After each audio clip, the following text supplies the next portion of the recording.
nggak sih Anda kepikiran apa hubungannya sebuah pasukan taktis kepolisian yang bersenjata lengkap dengan harga beras, sayuran, atau bumbu dapur di rumah Anda?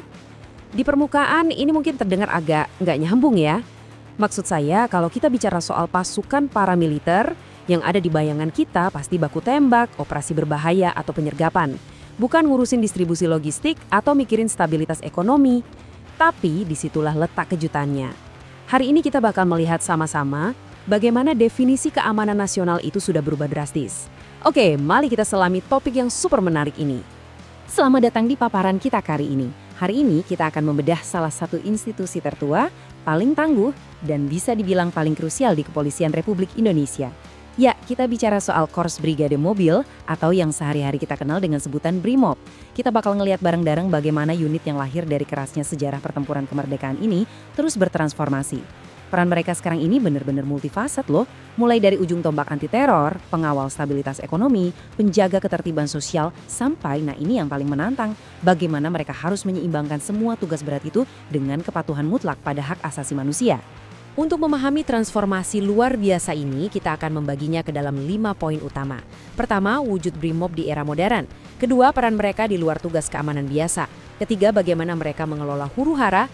Keempat, keseimbangan dengan HAM. Dan terakhir, masa depan pemolisian itu sendiri. Singkat, padat, mari kita mulai. Masuk ke bagian pertama, BRIMOB modern. Seperti apa sih sebenarnya struktur dari pasukan taktis ini di zaman sekarang? Kalau kita bedah struktur intinya, Korps BRIMOB ini secara fundamental terbagi jadi 2 cabang utama yang punya keahlian sangat-sangat spesifik. Ibaratnya, mereka punya 2 senjata berbeda untuk situasi yang juga berbeda. Pertama, ada Gegana. Anda mungkin sering dengar nama ini. Ini adalah unit elit yang menangani ancaman tingkat tinggi. Kalau ada temuan bom, operasi kontraterorisme, penyanderaan, atau ancaman bahan kimia dan radioaktif, nah, Gegana yang maju. Di sisi lain, ada pelopor. Pasukan pelopor ini ibarat otot utamanya yang menjalankan operasi paramiliter dalam skala yang jauh lebih luas. Mereka yang turun untuk pengendalian massa, huru-hara, perang gerilya, dan bahkan operasi SAR atau pencarian dan penyelamatan saat bencana. Keduanya beda fungsi, tapi saling melengkapi buat jaga stabilitas negara kita. Dan ngomong-ngomong soal stabilitas negara, ancamannya itu bukan cuma dari dalam negeri loh, tapi juga gelombang kejut dari global. Sebagai contoh nih, baru-baru ini Kapolri menyiagakan penuh sekitar 7.000 personil BRIMOB di Makobrimob Depok. Kenapa coba? Ternyata ini karena eskalasi konflik di Timur Tengah. Anda mungkin mikir, loh perangnya di sana kok BRIMOB di sini yang siaga? Gini logikanya, konflik geopolitik itu bisa memicu krisis energi dunia. Begitu krisis energi terjadi, harga kebutuhan pokok di dalam negeri bakal ikut meroket. Nah, ketika perut masyarakat mulai lapar dan harga barang mahal, potensi gejolak sosial dan kerusuhan itu naik tajam. Jadi, BRIMOB disiagakan untuk meredam dampak domino ini sedini mungkin sebelum semuanya melebar. Ini bukti nyata betapa keamanan lokal di depan rumah kita sangat terikat dengan geopolitik global. Nah, dari situ kita geser ke bagian kedua, melampaui keamanan biasa.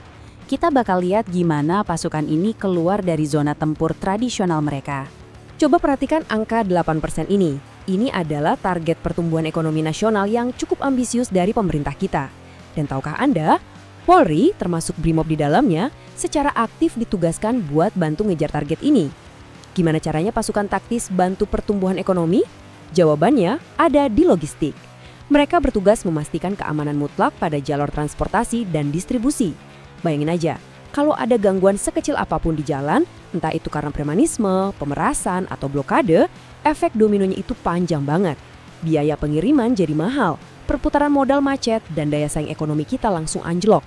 Jadi, mengawal truk barang sampai tujuan dengan selamat, itu sekarang dianggap sebagai operasi keamanan yang super vital. Biar lebih kebayang, mari kita lihat satu studi kasus yang luar biasa menarik dari Jurnal Moderat. Ini kejadian di Kabupaten Sumedang. Sumedang itu kan daerah agraris ya. Tapi topografinya bikin wilayah ini rawan banget sama bencana. Kayak tanah longsor yang sering bikin desa-desa terisolir. Disinilah BRIMOB melakukan transisi yang keren banget. Dari yang awalnya kental dengan hard security atau pengamanan fisik pakai senjata, bergeser ke human security atau keamanan manusia. Mereka sampai menandatangani MOU sama Pemda setempat buat terjun langsung nangani program ketahanan pangan. Di Sumedang ini, tugas mereka benar-benar di luar kebiasaan. Pertama, pastinya mereka mengamankan rantai pasok pupuk dan hasil panen. Tapi nggak cuma itu. Waktu jalanan putus karena longsor, Brimob mengerahkan armada taktis yang mereka punya. Truk-truk militer, bahkan helikopter, dipakai buat ngangkut logistik makanan ke daerah yang benar-benar nggak bisa diakses warga. Dan yang bikin salut, personel Brimob ini juga turun langsung ke ladang buat ngasih edukasi dan berdayain para petani lokal. Bayangin, pasukan bersenjata lengkap sekarang jadi akselerator logistik sekaligus penyuluh pertanian di akar rumput. Dan skala dari operasi ini bukan main-main loh. Coba dengerin angka ini. Selama periode 3 tahun, mereka berhasil mengawal dan mendistribusikan 1.245 ton beras, 320 ton pupuk, dan 150.000 bibit sayuran ke wilayah-wilayah terpencil lewat 87 operasi khusus. Ini jelas bukan sekedar latihan militer atau gimmick. Ini adalah operasi penyelamatan sistem pangan sungguhan. Ribuan keluarga bisa terhindar dari ancaman kelaparan waktu akses jalan mereka terputus total. Terus apa dampaknya buat masyarakat? Hasilnya kelihatan jelas banget dari data ini. Kepercayaan publik terhadap program ketahanan pangan Pemda melonjak drastis dari cuma 58% di tahun 2020 naik jadi 76% di tahun 2023. Kehadiran pasukan keamanan itu kan biasanya identik sama suasana tegang ya. Tapi dalam kasus ini, mereka justru berhasil ngebangun jembatan kepercayaan yang luar biasa kuat lewat dialog tatap muka dan kerja kasar ngebantu warga di lapangan. Tentu saja, operasi kemanusiaan itu cuma satu sisi koin. Sekarang kita masuk ke bagian ketiga, mengelola huru-hara. Ini adalah peran modern mereka yang mungkin paling sering berseliweran di layar TV atau feed sosmed Anda. Untuk memahaminya, kita merujuk pada analisis dari jurnal Uniza Rekt yang meneliti peran Brimob dalam konflik sosial nyata.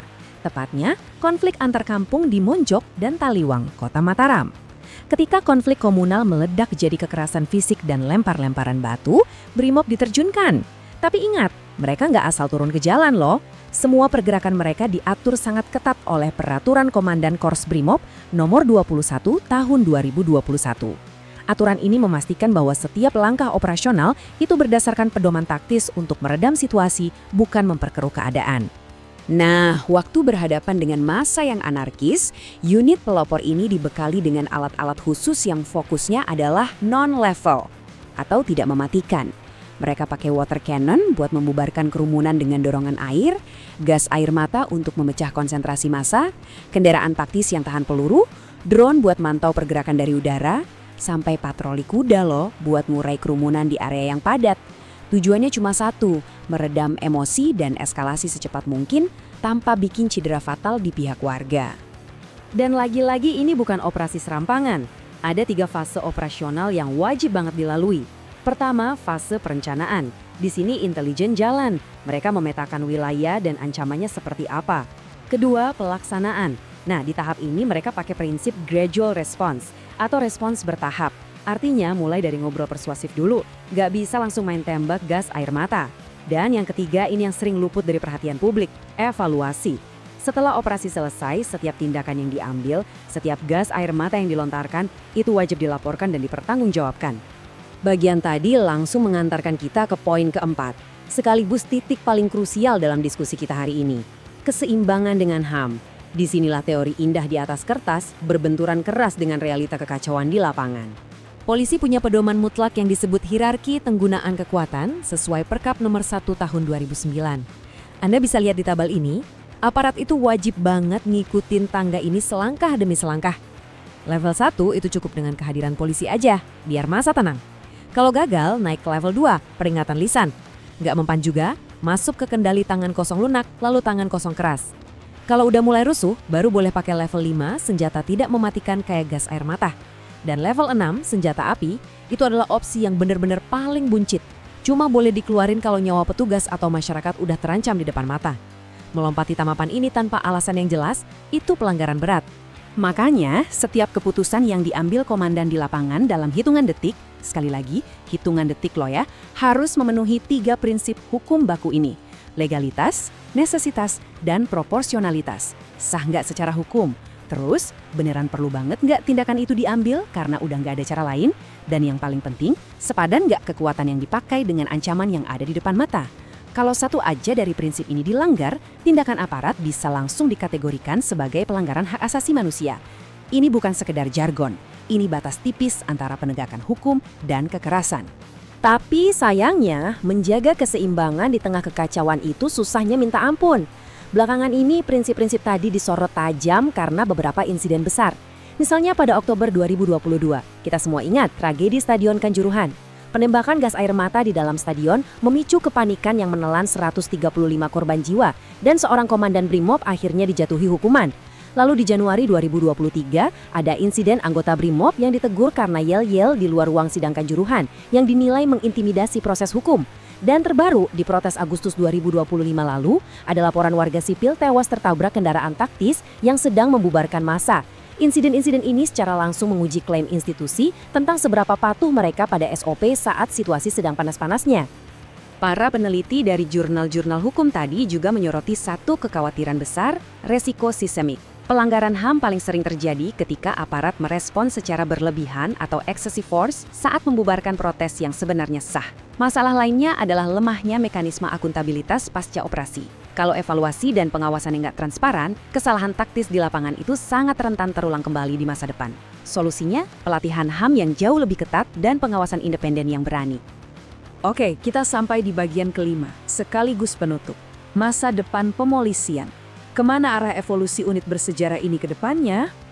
Memang, berita kontroversial itu lebih gampang viral dan mendominasi headline. Tapi kita juga harus objektif dan ingat bahwa setiap detiknya, 24 jam sehari, 7 hari seminggu, personel Brimob ini diam-diam menjaga urat nadi negara kita. Mereka ada di sana jadi tameng buat objek vital nasional. Menjaga kilang minyak dari sabotase, mengamankan bandara, mengawasi pelabuhan, sampai melindungi kedutaan besar. Mereka memastikan bahwa negara kita tetap berfungsi normal, ekonomi tetap berputar, meskipun seringkali kita sama sekali nggak menyadari kehadiran mereka. Jadi, dari semua yang kita bahas, ujungnya bermuara pada satu pertanyaan reflektif. Mampukah sebuah pasukan yang secara historis dibangun dari DNA pertempuran militer benar-benar bertransformasi 100% menjadi pelindung hak asasi manusia di negara demokrasi? Jawabannya bakal sangat bergantung pada bagaimana Brimob memadukan disiplin baja mereka dengan rasa hormat yang mendalam terhadap nyawa dan kebebasan sipil, terutama saat kondisi sedang kritis. Terima kasih sudah menemani paparan mendalam ini. Semoga wawasan ini ngasih perspektif baru buat Anda. Sampai jumpa di analisis kita selanjutnya.